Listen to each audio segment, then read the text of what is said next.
Pamagat ng mensahe ng Panginoon sa araw na ito, encouragement will strengthen the church. Kung maalala po ninyo yung last message through me, encouragement, be Barnabas, be son and daughters of encouragement. So bali, parang part 2 po ito ng mensahe ng Panginoon last time. And yun naman po ang magiging resulta, di po ba? Yun ang ating ginagawa, mag-encourage upang lalong maging matatag yung ating iglesia. At ang church naman po yung ating puso. Yun ang tahanan ng ating Panginoon. Magpalakasan ng bawat isa sa paglilingkod sa ating Panginoon. Nung nakaraan, ang nakita po natin, ang buhay ni Barnabas.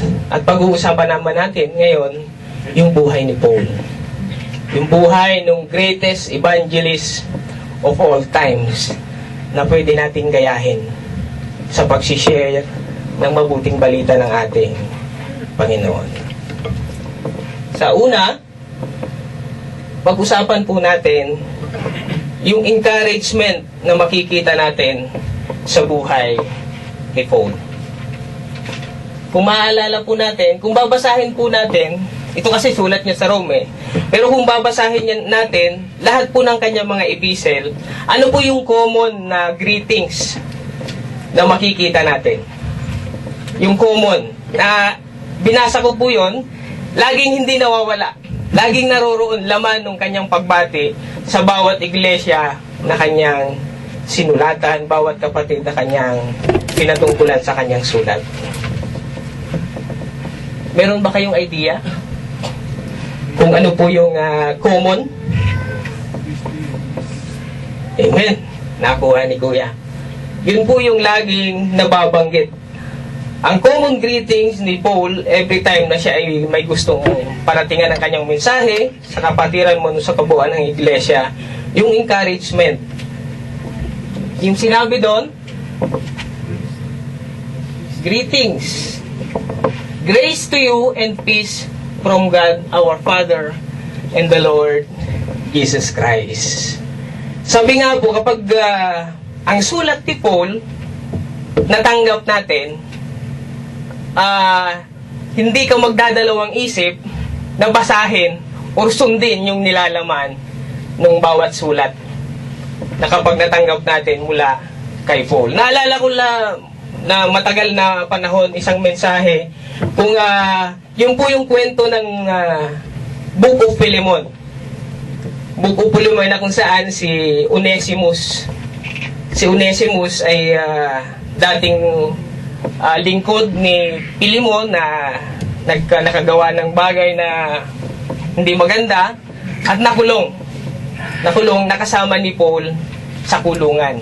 At dumating yung time na itong taong ito si Onesimus nakakilala sa ating Panginoon. At nung nalaya na, sumulat ang ating kapatid na si Paul. Na ang sabi niya, tanggapin si Onesimus.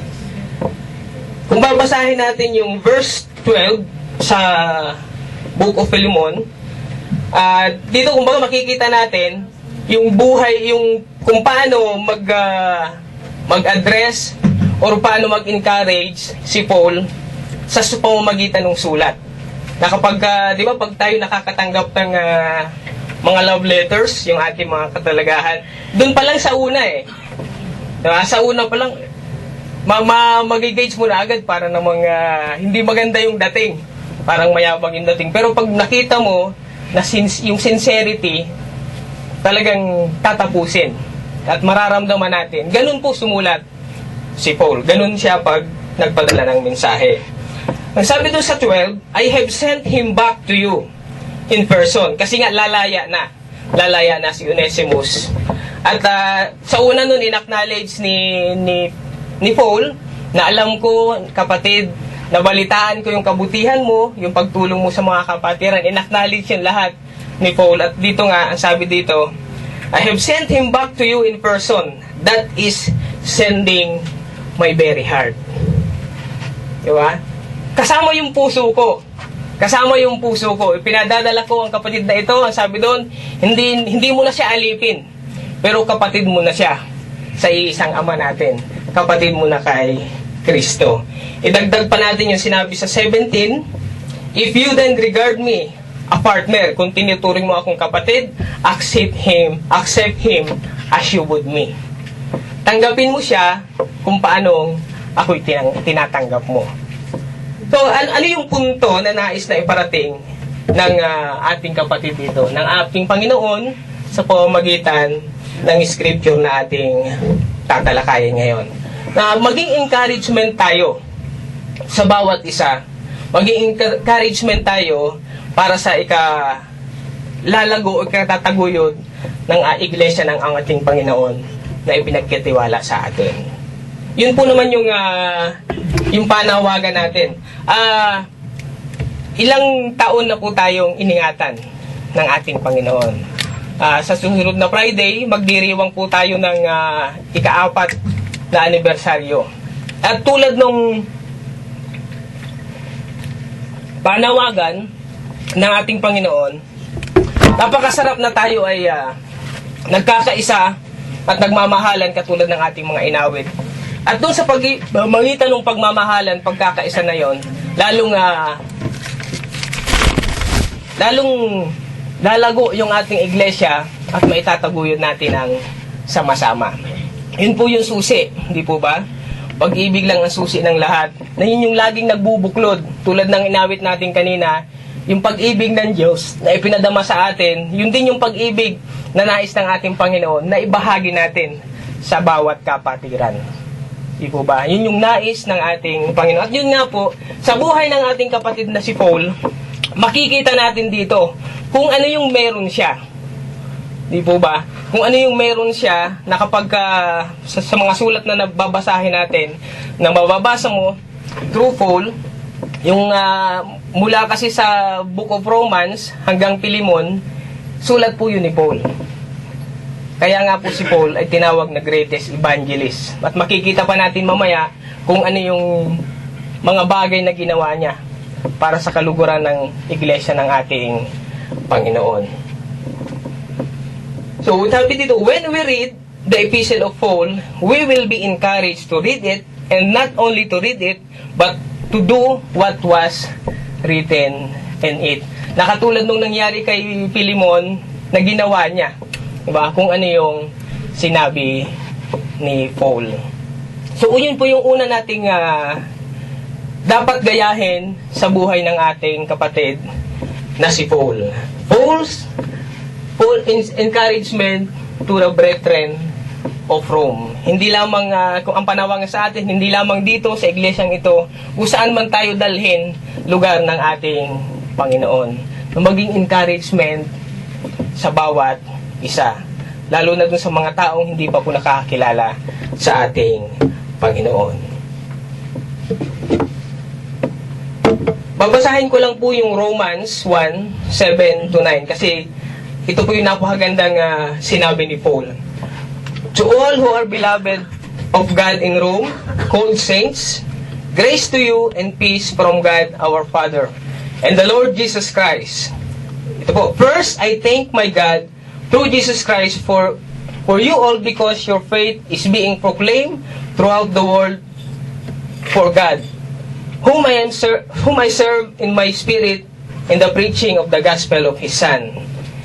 He is my witness to how unceasingly I make mention of you. So dito sa ating binasang ito, in-acknowledge ni Paul yung ginawa ng mga kapatiran. At yung bagay na yun, every time na nagbibigay tayo ng encouragement sa bawat kapatid na ginagamit ng ating Panginoon, lalong nagkakaroon ng init sa paglilingkod. At mahalaga po yun. Yun yung nagsisilbing fuel. Diba? Kung may mga kapatiran na medyo nanghihina, kailangan magamit tayo. Tayo na malalakas. Diba ba? Sa lahat ng pagkakataon, hindi naman malakas. Kung hindi natin pwedeng sabihin, malakas akong Kristiyano. Kaya may mga time na dumarating, bumabagsak tayo. Pero ang kahalagahan, yung pagiging brother's keeper ng bawat isa, doon tayo lalong lumalakas. Or bumabangon at nagpapatuloy sa paglilingkod sa ating Panginoon. At hindi lamang yon. Sa number 2, point na ating pag-uusapan,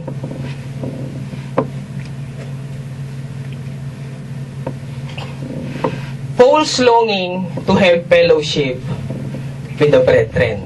At ito po yung nilalaman ng Romans 1:10 to 13. Always in my prayers, making requests. If perhaps now at last, by the will of God, I may succeed in coming to you, for I long to see you, that I may impart some spiritual gift to you, that you may be established. That is, that I may encourage together with you, while among you, each of us by others' faith, both yours and mine. Ito pong nung binabasa ko to, napakaganda yung sinabi doon sa verse 12. Ulitin ko po, that is, that I may encourage together with you, while among you, each of us by others' faith, both yours and mine.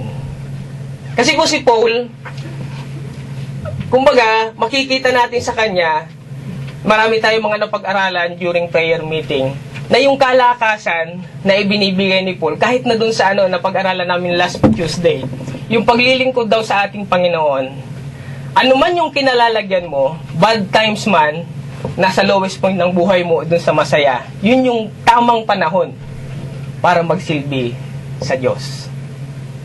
Yun yung tamang panahon para magamit tayo ng Panginoon. Dito sa buhay ni Paul, makikita natin dito na yung willingness niya, yung longing niya na makarating sa isang lugar at mabigyan ng kalakasan. Sabi dito, for I long to see you, that I may impart some spiritual gift to you, that you may establish. Upang lalong maging matatag or maging malakas sa pananampalataya. At yung nga po yung sinabi, ito yung fellowship. Yung fellowship talaga na kung saan nandoon ka. Hindi mo masasabing fellowship kung wala ka doon sa mga piling ng mga kapatiran. At makikita natin dito yung pagpapalakasan. Each of us by others' faith, both yours and mine. Yun yung tunay na fellowship na itinuturo ng ating kapatid na si Paul sa pamamagitan ng ating Panginoon. I do not want you to be unaware, brethren, that I have planned to come to you and have been prevented so far, so that I may obtain some fruit among you also, even as the rest of the Gentiles. Napag-aralan natin sa mga nakaraang panahon, si Paul po mga kapatid, kapag po hindi nakadalo sa gawain, kapag nakarating hindi nakarating sa isang gawain, ano po ang dahilan? May nilalaban? Kapag hindi po nakarating si Paul sa isang gawain, hindi po dahilan yung mga naranasan niya. Hindi dahilan yung mga hirap na dinanas niya o yung mga taong nagpahirap sa kanya. Hindi po yun ang dahilan. Ano po ang dahilan? Gawain din ng Panginoon. Kasi sabi niya dito, kanina, doon sa ating binasa, ilang beses niyang binalak na makarating dito sa Rome. Pero may pumigil. Diba? Pangalawa na lamang yung mga hirap na dinanas niya. Yung bugbog na dinanas niya, yung palo na dinanas niya. Ang main reason po is gawain ng Panginoon. Hindi siya nakarating sa isang gawain kasi may mas mahalagang bagay na dapat gampanan or ayusin dun sa iglesyang pinaroroonan niya. Now, ang tanong, kapag tayo po hindi nakakarating sa gawain ng Panginoon, una na yon, yung sinabi ng ating kapatid, naglalaba. Sa nidami-dami ng araw na pwede kang maglaba, Friday pa. Diba? Pag kumbaga yung paglalaba, maisisingit naman yan eh.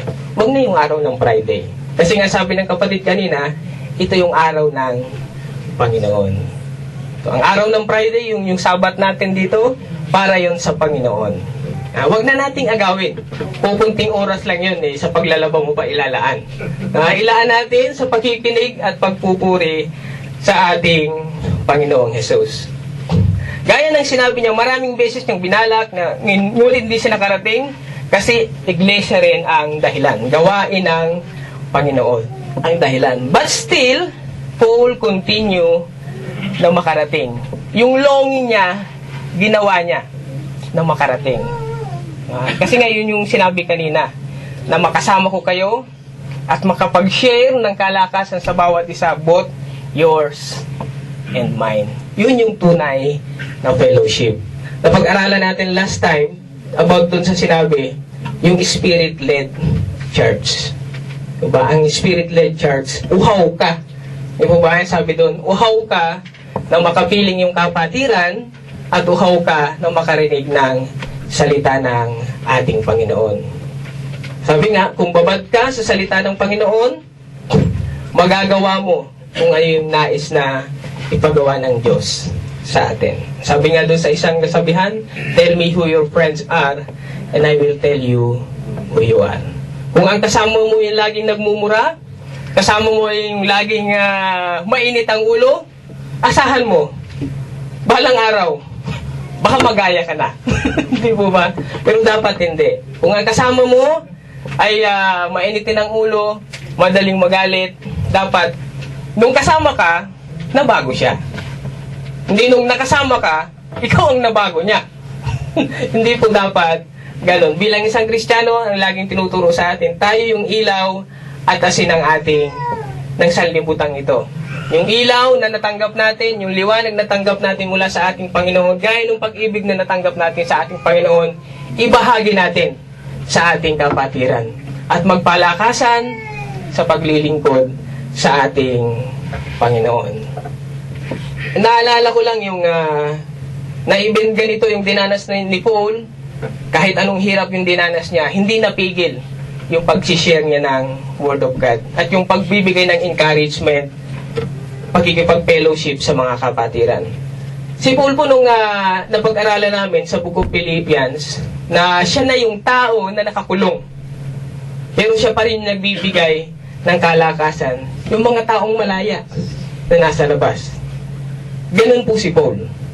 Sabi nga, naalala ko mensahe ni Kuya Kid, hindi si Paul yung nag-uumiyak sa loob. Sabi nung doon nga nakilala si Kuya Kid, yung pampamas na yun. Diba? Hindi siya nag-iiyak doon, kundi ang sabi niya, manalangin. Diba? Magpakatatag. Saan ka makakakita ng ganung tao? Na siya yung nakakulong, diba? Siya pa yung nagbibigay ng kalakasan dun sa mga tao, mga kapatiran na malaya at nasa labas ng kulungan. So, yun, isa dun sa dalawa na dapat nating gayahin sa buhay ng ating kapatid na si Paul.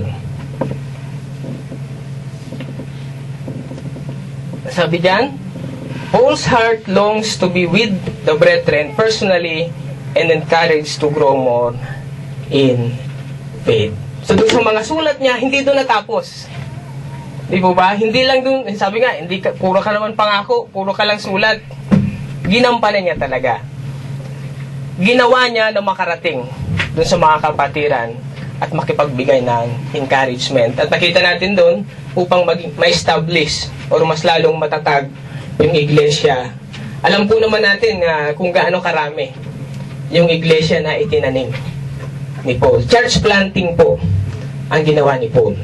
At makikita natin mamaya yung mga journey niya, yung paglalakbay niya na kung saan bawat mapuntahan niya may nakukonvert, di ba?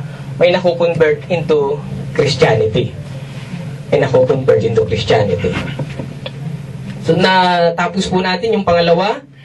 Ang una po, yung encouragement ni Paul, yung pagbibigay niya ng encouragement sa bawat kapatiran, at nais po naman na gayahin din natin sa ating mga kapatid. Hindi lamang dito, kundi yung mga taong nangangailangan ng kaligtasan. Last message na napakinggan natin, hindi lamang yung pagiging Kristiyano natin dito natatapos sa loob ng iglesia. Lalo na dun sa labas. Dun daw lilitaw yung pagiging isang Kristiyano kapag nasa labas na. Dito magagawa pa natin na, sabi nga, maging mabait. Pero paglabas mo, pag sumigaw na yung ating mga supervisor, dun nalalabas yung tunay na kulay. Pero dapat hindi. Dapat saan ka man dalhin ng Panginoon, sa trabaho man natin, let the light of Jesus shine. Makita yung liwanag, di ba, na ibinigay ng Panginoon sa atin. At yung pangatlo po, na ating pag-uusapan, Paul's eagerness to preach the gospel, hindi lamang to preach, but in plain truth. Yung nanggagaling sa Biblia. Naalala ko kanina yung ginawa ng mga kapatid. Talagang, sabi ko kung napanood lang ng lahat. Kasi yung yung pinag-iralan sa evangelism, yun yung application po, di po ba? Even na hindi pa nangyayari sa Pilipinas, pero nakita namin dun sa mga kapatid, that's it. Kunting na lang, kunting mga verses, and yun na yun. Kasi yun yung plano ng Panginoon eh. Para pinag-aralan natin yung evangelism. Kung hindi naman natin isasagawa, at na maraming salamat sa pamamagitan ng mga kapatid na nangunguna doon, ni Kuya Bernard. Nakikita natin, sabi nga, kaya may mga ganong pagkakataon, ganong eksena, kasi pagkatapos nun, iisa-isahin, ano yung comment, so, lahat naman tayo, sabi nga kanina ni Kuya Bernard, hindi natin mape-perfect. Diba? Kasi nga, iba't ibang tao naman yung makakaharap mo, pero yung kalakasan na ating ginagawa, nagmumula sa ating Panginoon. At nga, nakita namin kanina, napakaganda, kasi ang eksena po, dalawang balikbayan at isang taxi driver na pilosopo. Taxi driver na pilosopo. At yun nga, in the end, nagawa nila na itong taxi driver na pilosopo ay lumambot ang puso. At one thing, hindi po nila pre-practice. Kanina yung pangyayari na yun, at doon natin makikita sa pag-share natin ng Word of God. Sabi ko nga kanina, even in bad times or in good times, it is the right time to share the Word. Yun yung tamang panahon para ibahagi ang salita ng Diyos. Basahin po natin.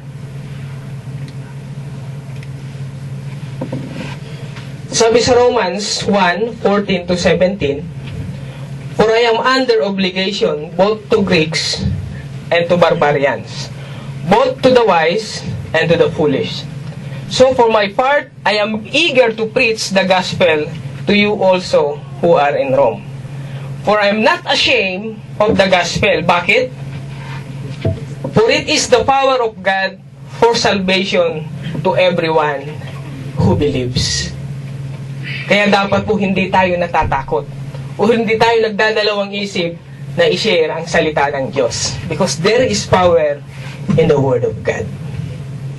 Sabi nga kanina, kasi nga ang tinitingnan daw ng kapatid, hindi yung tao mismo. Kasi nga kung tiningnan niya yung tao, yung pilosopong taxi driver, hindi na siya magpapatuloy na mag-share ng Word of God. Ang tiningnan niya, yung soul. Yung kaligtasan ng kaluluwa ng taong sisira natin. Para tayo hindi manghina o para tayo hindi sumuko sa pag-share ng Word of God. Ulitin ko po, bakit hindi nahihiya si Paul? For it is the power of God for salvation for everyone who believes. To the Jews first, and also to the Greek. Pag sinabi pong Jews, Israelites. Pag sinabing Greek, Gentiles. Greeks or Gentile. Ang sabi sa 17, "For in it, the righteousness of God revealed from faith to faith, as it is written, but the righteous man shall live by faith." Napaganda lang yung sinabi dito. For in it, the righteousness of God is revealed from faith to faith. Yung pananampalataya po natin, inumpisahan ng Panginoong Jesus at tatapusin ng ating Panginoong Jesus. Kaya nga Alpha and Omega ang ating Panginoon. Sabi doon sa Hebrews 12:2, "Let us fix our eyes to Jesus, the author and perfecter of our faith.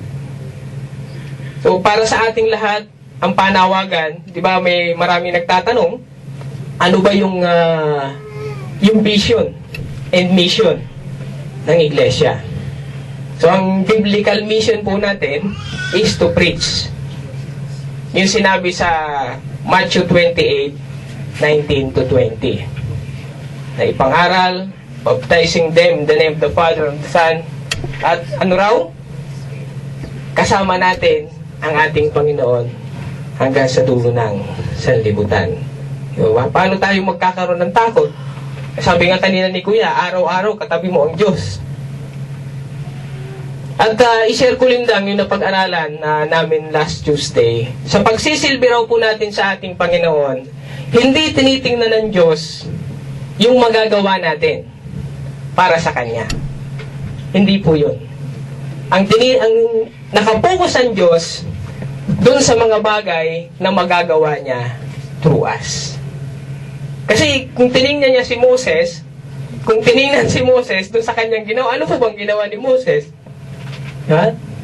Pinatay niya yung isang Egyptian na umaapi doon sa isang Hebrew slave. And then, 40 years siyang dinala ng Lord sa ilang. At doon na-realize ni Moses, without God, I am nothing. Na kailangan ang ating Panginoon. Sabi nga, hindi kailangan kapag sa pagsishare mo ng Word of God, maging matalino ka, hindi kailangan na tapos ka. Ano man yung meron ka ngayon, sabi nga, ano man yung taglay mo ngayon, ano man yung pinangahawakan mo, yung kunting alam mo ngayon, sa Word of God, it is more than enough to share the Word. Di po ba? Yun nga lang, kailangan, hindi ko naman sinasabi na okay na yan. Kung ano yung meron ka, makontento na. No, I'm not saying like that. Ang sinasabi ko po, ano man yung meron tayo ngayon, magkaroon tayo ng courage. Magkaroon tayo ng tapang na ibahagi ang salita ng ating Panginoon. Kasi ang daming dahilan po ni Moses nung tinawag siya ng Panginoon na ako po'y butal. Hindi po ako pwede. Hindi po ako sanay magsalita. Mayroon akong ilalaan. Nandiyan si Aaron, siya yung magiging tagapagsalita mo. Kumbaga, wala tayong pwedeng idahilan sa Diyos. Sabi nga, kapag nais kang gamitin ng ating Panginoon, gagamitin at gagamitin niya tayo. Kasi siya yung gagawa. Doon nila papasok na yung paglilingkod natin sa ating Panginoon, sabi nga, dapat hindi nakasala-alang-alang dito sa sarili nating lakas. Kasi pag isinaalang-alang daw natin sa sarili nating lakas, we will fall. So sabi nga, without God, I am nothing, na-realize ni Moses, ganun din naman sa atin.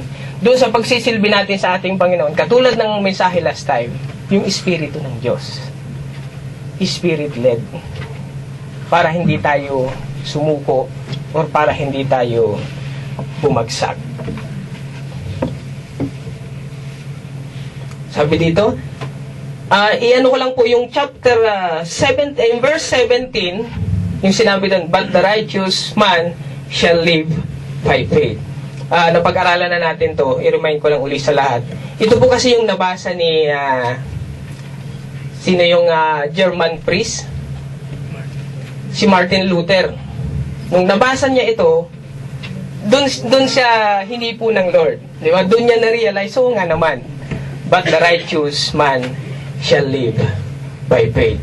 Kasi nga, si Martin Luther, pare siya. So, ang naituro sa kanila, is pamamagitan ng paggawa ng kabutihan. At nung nabasa niya ito, doon siya lumabas. At yun po nagkaroon ng Protestantism nila. At doon po tayo nanggaling. Christianity ay doon ang galing. But the righteous man shall live by faith. In Paul's missionary journey, he has the courage and boldness to preach the gospel in good times and in bad times. At bawat napuntahan nga po ni Apostle Paul dun sa kanyang mga journey, at sila po ay na-convert. Kasama na po si Onesimus na nakasama niya sa kulungan. At dun po sa Malta, nung pagdating niya sa Malta, yung Malta, mahabang biyahe pa yun bago po siya makarating sa Rome. At ang namumuno dun sa lugar na yun ay si Publius. Nakakilala rin po yung buong sambayan ni Publius kasi nga yung tatay ni Publius ay merong sakit. Pinagaling ni Paul at nung pagkakataon na yun, bumangon at pinaghanda yung kanilang mga kailangan para sa paglalakbay. Ganun po yung nung pinanood ko yung Book of Acts.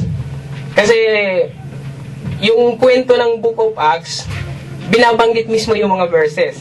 Kasi pag sinundan mo sa Bible, yun talaga. Yun yung sinasabi. At doon natin makikita. Pag binasa po natin, pero kung napipicture out po natin, di ba, mas lalo nating maunawaan. Kaya nga binabalikan natin. Ito ba talaga yung sinabi sa Bible? Bago natin, bibireyan. Yun ang sabi ng Panginoon sa bawat isa atin. So makikita natin dito, hindi lamang yung kanyang pag-share ng Word of God, sabi ko nga kanina, Paul's eagerness to preach the gospel in plain truth. Hindi lang niya basta binabahagi, kundi ibinabahagi niya yung tamang doktrina na nanggagaling sa Biblia. One more thing, he rebuked and correct and settle issues according to the doctrine of God. Kung babasahin po natin ang Book of Romans, yan po yung malalalim na doktrina. Mga doctrinal study po ang binigay ni Paul yan. Tinalakay niya ang sexual immorality. Pag tinuloy po natin yung 18 hanggang 32 ng chapter 1, ang tinalakay po yun, yung same-sex marriage, yun po yung tinalakay doon. At mahalaga po, lagi nating sinasabi, na iilan lamang yung mga lingkod ng Panginoon na nagiging stand firm sa mga bagay na ito. Sino ba yung nag-post? Parang si Kuya Kid, na kapag daw matagal lang nagsasama ang same-sex, pwede na silang magpakasal at enjoy yung sacrament ng marriage. Saan nanggaling yun? Saang Biblia nanggaling yung bagay na yon? But dito, nililinaw ni Paul, kapag sinabing, ito yung sinabi ng Panginoon, hindi ito pwede. Itong bagay na ito, hindi pwede. Kung ano yung sinasabi ng Panginoon, doon tayo mag-stick. Yun yung tinuturo ni Paul. Hindi lamang yon, yung circumcision na pag-usapan din sa Book of Romans, kasi nga marami doon sa Roman Church, na na-convert, mga dating Jews na na-convert ito Christianity, at dala-dala pa rin yung lumang katuruan na kailangan kami lang yung ligtas, kailangan yung pagtutuli, yung circumcision, physical circumcision. At tinuro ni Paul, circumcision is in the heart of man. Yun yung tunay na circumcision. Kahit ka physically circumcised ka, kung hindi mo naman na-acknowledge o sinasamuha yung sinabi ng Panginoon, wala yon. Kasi nga, we live by faith. Yung righteousness natin is by faith. Hindi nangangahulugan na nung sinabi kay Abraham ng lipi na manggagaling sa iyo ay pagpapalain ko. Pero kung wala tayong pananampalataya na katulad ni Abraham, sabi nga doon sa pag-aaral natin, yung faith na mayroon si Abraham o yung pagiging anak ni Abraham, hindi doon nakasalalay sa bloodline, kundi doon sa pananampalatayang taglay ni Abraham. But we can claim as sons of Abraham. Bakit? Kasi taglay natin yung pananampalatayang katulad ni Abraham. Yun po yung sinabi ng Panginoon kay Zacchaeus.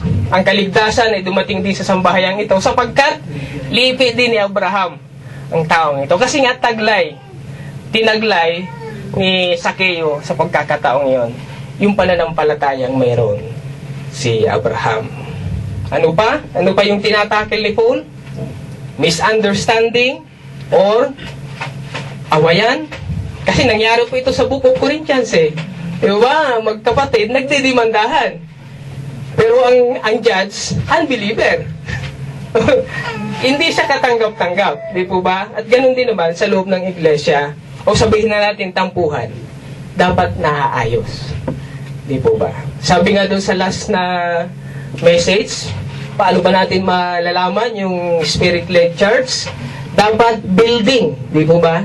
Yung building of the church, hindi yung distraction. Masasabi natin na Spirit-led church. Ang church tayo po, kung tayo ay hindi nagiging cause ng paghihiwalay, kundi yung pagiging buo ng isang iglesia.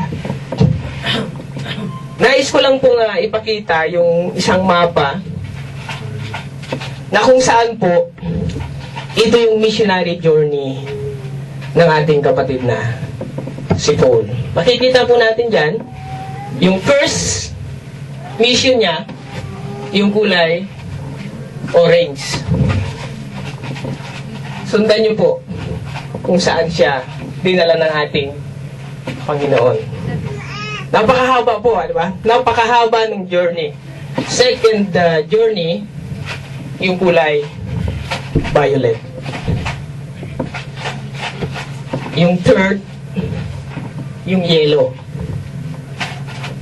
At tandaan po natin mga kapatid, kung babasahin natin yung Book of Acts, bago siya nakarating ng Rome, napakarami po. Shipwreck, nandun yung natuklaw siya ng ahas. Di po ba? Na tinitingnan ng mga tao, ay murderer yung tao na yan. Kasi natuklaw ng ahas eh. Nung iganon lang niya, tinapon niya sa apoy. Pero hinihintay pa rin nila kung anong mangyayari. Ay, Diyos yata ang taong ito. Kasi walang nangyari. Di ba? Pero kung titingnan natin, sabi nga doon sa pag-aaral natin, hindi pa po tumutulo ang dugo natin sa pag-share ng Word of God. Baka nga pawis, hindi pa tumutulo eh. Ha? Ang tinuturo na nga, huwag tayong manghinawa. Huwag tayong manghina pag hinaan ng loob sa pagbabahagi ng Word of God. Kaya kung titingnan po natin ito, tama lang na tawagin si Paul na greatest evangelist of all times. Siya po yung nagtanim ng mga iglesia. At ito pa po yun. First, second, third journey, iba pa po yung biyahe niya papuntang Rome. Saan pa lang po tayo nakarating? Saan pa lang tayo nakarating? Sa paglilingkod natin sa yung pagbabahagi sa bata. Diba? Kaya yung sabi ng ating Panginoon, saan ka man naroroon ngayon, ano man yung kinalalagyan mo ngayon, ano man yung sitwasyon mo ngayon, sitwasyon natin ngayon, it is the right time to share the word. Kaya nga minsan pag may kapatid na nagpapaalam, Kuya, sa bakasyon punta kami ng ano. Ang lagi ko pong sinasabi, kapatid, given a chance to share the word of God, do it. Kasi hindi natin alam. Yung tao na nakasabay mo, sa next, hindi mo na makasabay ulit. Di ba? Kaya nga lagi natin naririnig na kung bakit minsan yung mga naririnig natin ng mensahe through Kuya Eric. Kasi sinasamantala niya. Kasi sa sunod, baka wala na yung kapatid. Hindi ko naman sinasabi na ginawa ng Lord, kundi nasa ibang lugar na. Kaya ganun din po sa atin. Kapag tayo nag-share ng Word of God, huwag nating sayangin. Huwag nating sayangin yung pagkakataon. Given a chance to share, do it, kapatid. Gawin natin. Gawin natin. Sa aking conclusion, number 1, be like Paul in giving encouragement to the brethren. Number 2, be like Paul in longing to have fellowship with the brethren.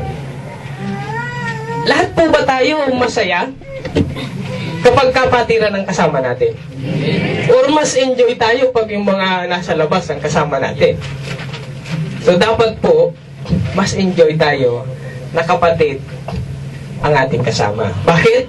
Kasi yan yung tunay na kaibigan na ibigay ng ating Panginoon sa bawat isa sa atin.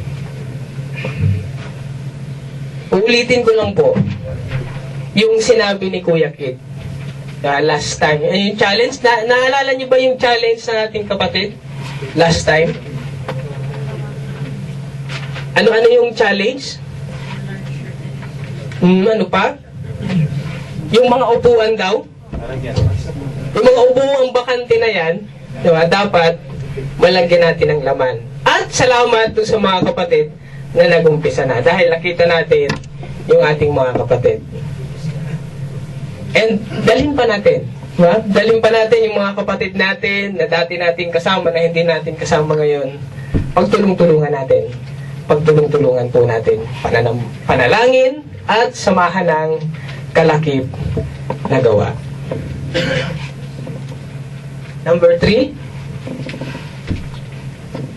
Be like Paul to preach the gospel with eagerness and in plain truth. Huwag po tayong lalabas sa sinasabi ng Biblia. Kaya nga po nasabi ni Paul, nasabi ng kapatid na ni si Paul, in 1 Corinthians 4:16, therefore I exhort you, be imitators of me. Si Paul na lang po. Si Paul na lang yung nagsabi. Sabi doon, therefore I exhort you, be imitators of me. Pero siguro inisip ni Paul na baka may masabi pa rin ang kapatiran. Kaya inulit niya po. Inulit niya sa 1 Corinthians 11:1. Be imitators of me, just as I also am of Christ. Gayahin niyo ako katulad ng paggaya ko kay Kristo. Kasi baka isipin mo, gagayahin ka. Diba, bilang tao, lahat po tayo ay mayroong mga kanya-kanyang flaws. At inulit po ni Paul, be imitators of me, just as I also am of Christ. Gayahin nyo, ako, ang sabi ni Paul, katulad ng paggaya ko kay Kristo.